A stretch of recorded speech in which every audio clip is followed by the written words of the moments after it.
Wait. This place, it's familiar. What about it?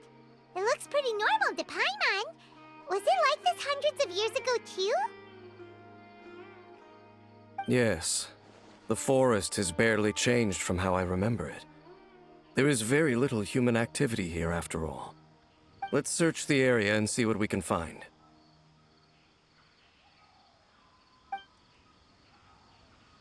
Is this a field?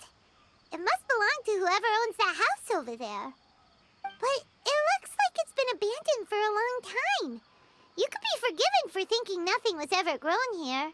Or, wait, maybe nothing ever was grown here. It's an extinguished bonfire. Forest rangers, perhaps? Looks like it's been ages since it was last lit. And clearly they put it out carefully to prevent a forest fire, too. That's responsible. Nothing else stands out in this area. All that's left is that building. Come on. Wait, we're just gonna go barging in? What if someone's home? Unlikely. There are no signs of life in this area. We should be able to enter without incident. If you say so. Well, you lead the way then, Dane.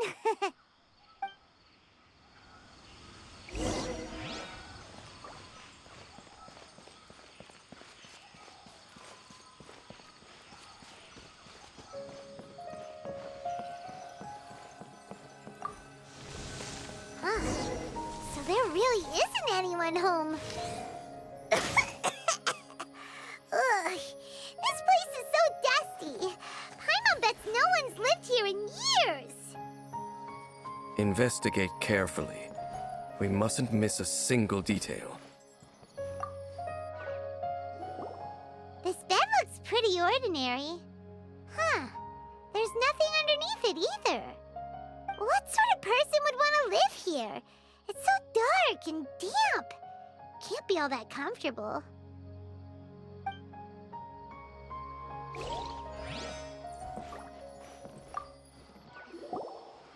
Hey, look! It's a bowl! Guess whoever used to live here liked to cook, huh? Can't you smell it? There's a heavy scent of medicinal herbs in here. Oh, so it's a medicine bowl? Seems you're right.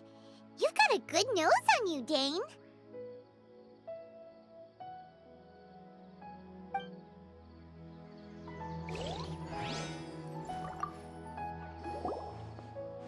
There's a box over here. Why don't we open it? And by we, Paimon means you. Paimon's just scared that whatever's inside might bite her fingertips off. Huh? This is a mirror. It's broken, too. Was this a makeup box? That's kinda disappointing. Paimon was hoping we'd uncover some super big secret, especially after Dane talked this place up. Doesn't look like there's anything else worth our attention here. You sure we're in the right place, Dane?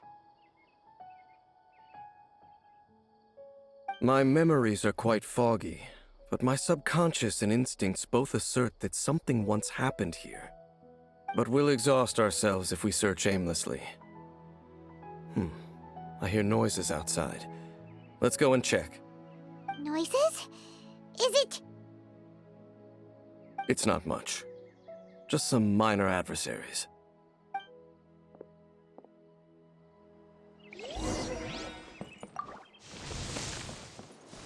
Monsters? Wow, Dane's youth. He's in surprisingly good shape for a 500-year-old. Although for someone who's as full of surprises as Dane, it's hardly a big deal. Anyway, let's beat up these monsters!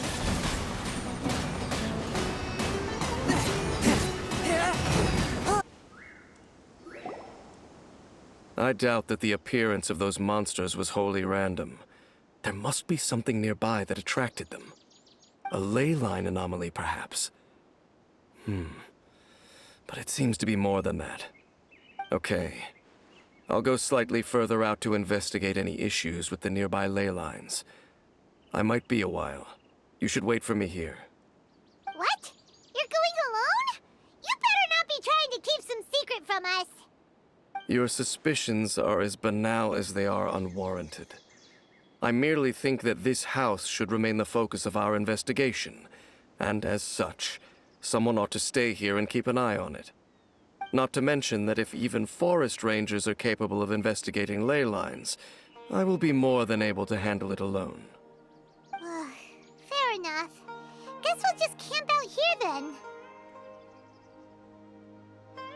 Good thing there's a fireplace over there. Let's make ourselves something to eat. All this running around has made Paimon real hungry.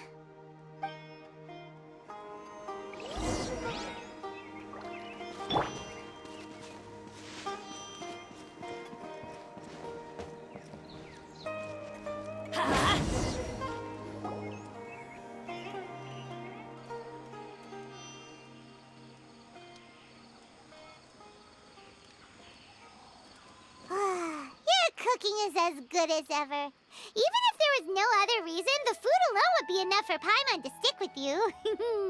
Changing the subject, Dane's taking forever. He said that there might be an issue with the nearby ley lines.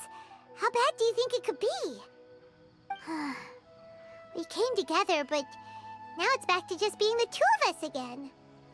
You know, now that Paimon mentions it, we really have spent lots and lots of time together, haven't we? So, don't take this the wrong way or anything, but, do you ever get tired of Paimon being around? Oh, you stop it! Now you're embarrassing Paimon. So, next question. Don't know if it's okay to ask this, but Paimon's curious. What was it like traveling with your sister? The stars?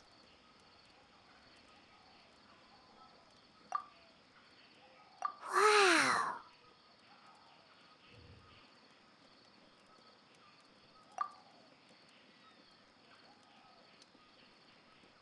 Yeah, Paimon understands.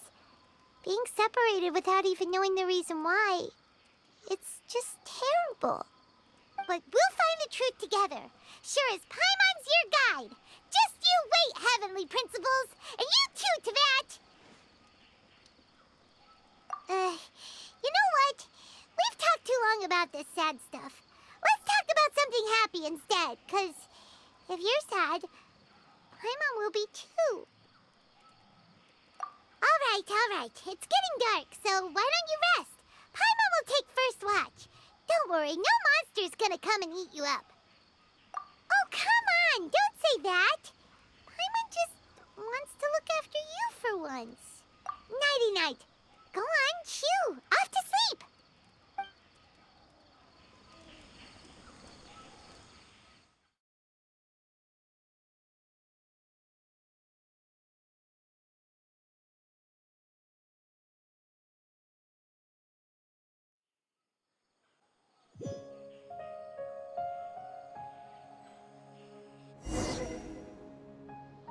Hey, time to wake up. The sun has risen.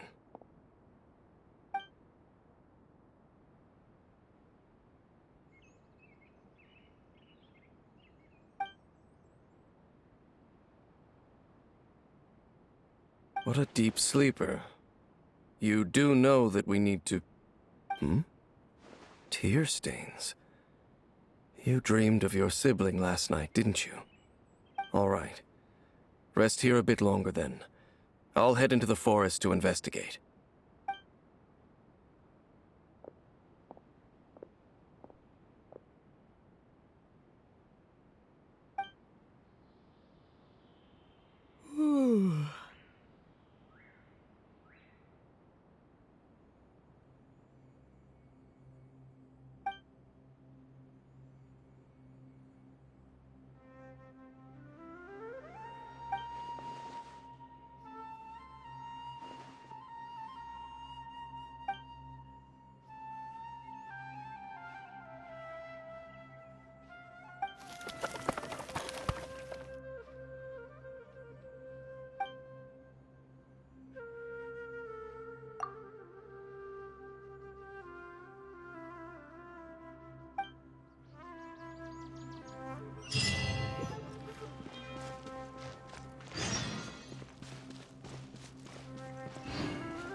Geralt!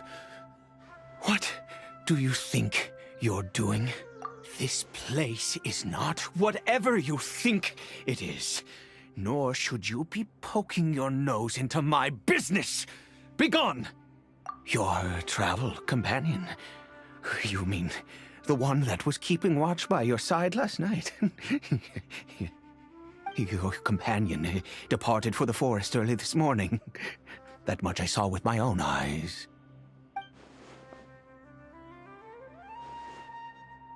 What business is that of yours, hmm?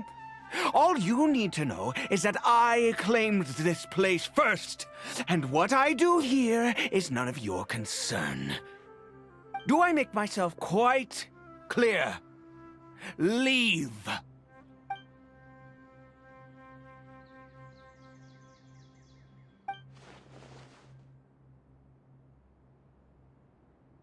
Well, what are you waiting for? If you must, suit yourself. I've been observing you, and you don't look like a forest ranger, nor someone from the academia. Still, I'm warning you, no funny business. Promise me that, and you can do as you please. Okay, fine. Whatever. Just move aside. I'm heading in. You... Oh, go on then. Have it your way. I knew I wasn't going to be able to hide this anyway. Just come in. But no overreacting to anything you see in here, okay? You understand me? Come on then.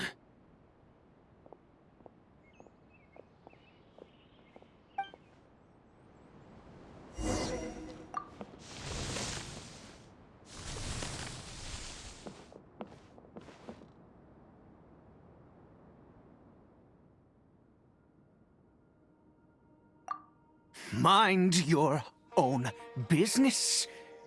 Don't worry. He isn't aggressive. How could he be? He was too young for anything like that. So don't you lay a finger on him.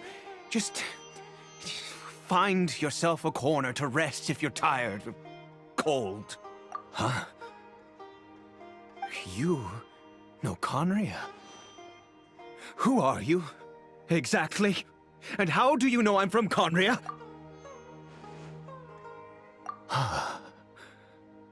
Do you worship a god, traveler?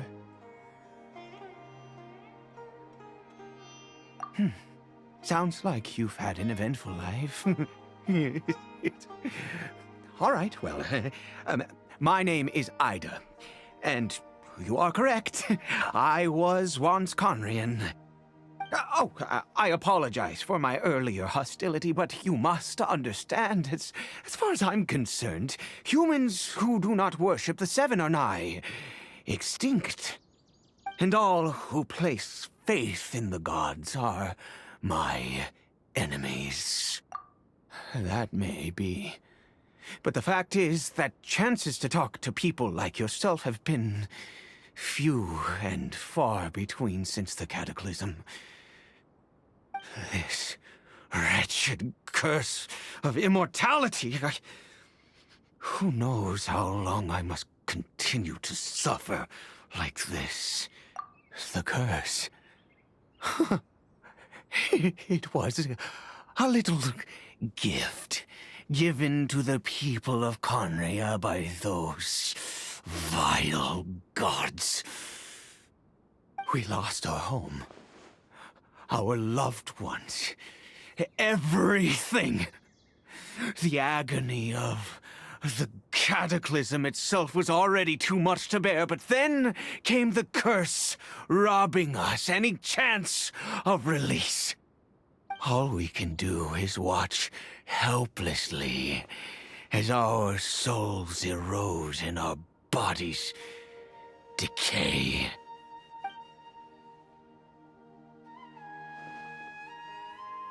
Because Although Conria began with a single bloodline, it was a home to others too. Any who forsook their gods and came to Conria were welcomed as our fellow citizens. When the cataclysm came, we pure-blood Conrians were declared the greater sinners. Upon us the gods placed the curse of immortality. But those whose ancestry belonged to the domains of other gods were punished with the curse of the wilderness as they fled, turning them into monsters. He is Caribert, my illegitimate son. How times have changed. I can say that out loud with no consequence now, but it was once a matter of unspeakable shame. I was a noble of Conria. I resented the life that my family had arranged for me. Then, one day, I met a beautiful woman amongst the people. Her roots were in Mondstadt, but that mattered not to me. It was love at first sight. Caribert faced great hardship from the very moment of his birth, all due to my selfish desires, and I was never able to be there by his side for any of it. After all that, he turned into a hilichurl right before my very eyes. I always owed him much, and now at least I can finally be close to him. She was. We were separated. I do not wish to dwell on it. It could be worse.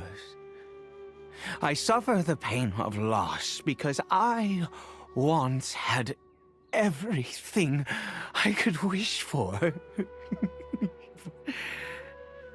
And now that I have lost almost everything, the little that remains I see with new clarity. If nothing else, at least I still have Caribert. Yes, that reminds me. I only returned here to check on Caribert, but I do have other things I wish to do. You may come with me, if you're so inclined.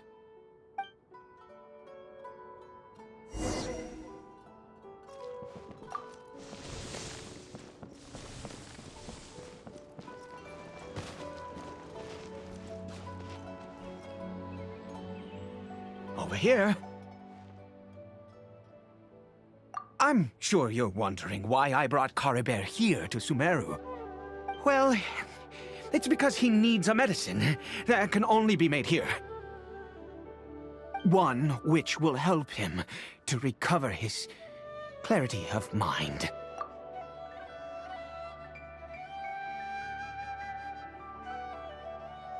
I do not hope to break the curse. I am well aware of my powerlessness against the punishment of the gods. But it is said that this medicine is imbued with the power of Sumeru's god of wisdom and can awaken the mind from a state of deep stupor. It has been used in the past to treat cases of mania. I believe that it might just work. I read about it in a book. From the Royal Library of Conria. It was banned. I mean, since this medicine requires the power of the Seven to work. In my youth, I disliked the life of nobility and craved excitement. I was leafing through some forbidden text and happened upon it. What other choice do I have? What exactly would you have me do, huh? The gods have already punished us. What does one more sin matter now? Never mind. As long as you understand. I'm sorry. I struggle to take control of my mood sometimes. Perhaps a consequence of having lived too long. As it happens, I am in dire need of some help to make this medicine. My hands don't have the dexterity they once did. I fear they may be decaying from within. All thanks to this curse of immortality. Okay. To start with, take this ingredient.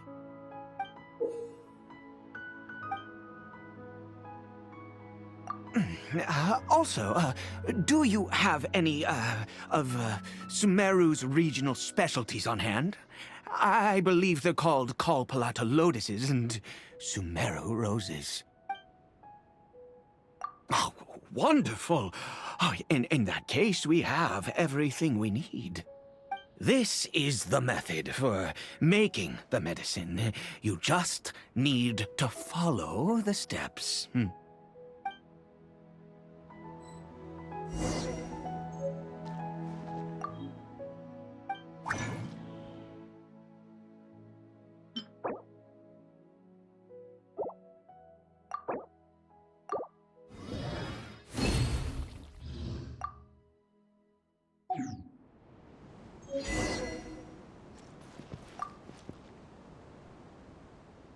Is it done? Oh, splendid. Let me see. In all honesty, I do not know what the end product is supposed to look like. The banned book didn't feature any illustrations. Well, the moment has finally arrived. Curses. No! We need to perform one final step to complete the medicine. I said before that this medicine relies on the power of the God of Wisdom for its restorative effects. Which means we must pay a visit to a statue of the Seven.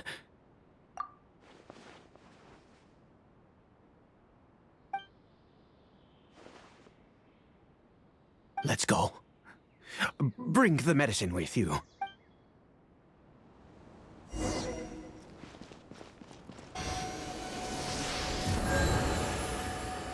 Look at this statue. How can I bow before this thing? God of Wisdom! Look at me! I will utter no prayer, nor will I sing your praises. You and your kind destroyed my home, wrought unfathomable suffering on my compatriots, yet here I stand before you. You cannot mock me more than fate itself already has. God of Wisdom, I seek not to disavow myself of the sinful blood that flows through my veins. I wish only to beseech you to have pity upon a young and unfortunate soul, my son, Caribert. He was turned into a monster before he had the chance to witness anything beautiful in this world. This is no fate for a child. If everything the gods have done was in order to have the impious people of Conria bow their heads, then I bow to you now. I have given up all I ever stood for. All I ask is for a tiny miracle. For Caribert to see this world once more. Please, God! I beg of you.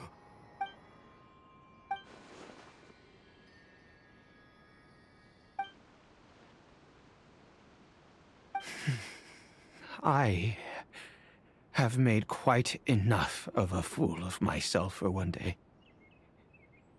Let's go.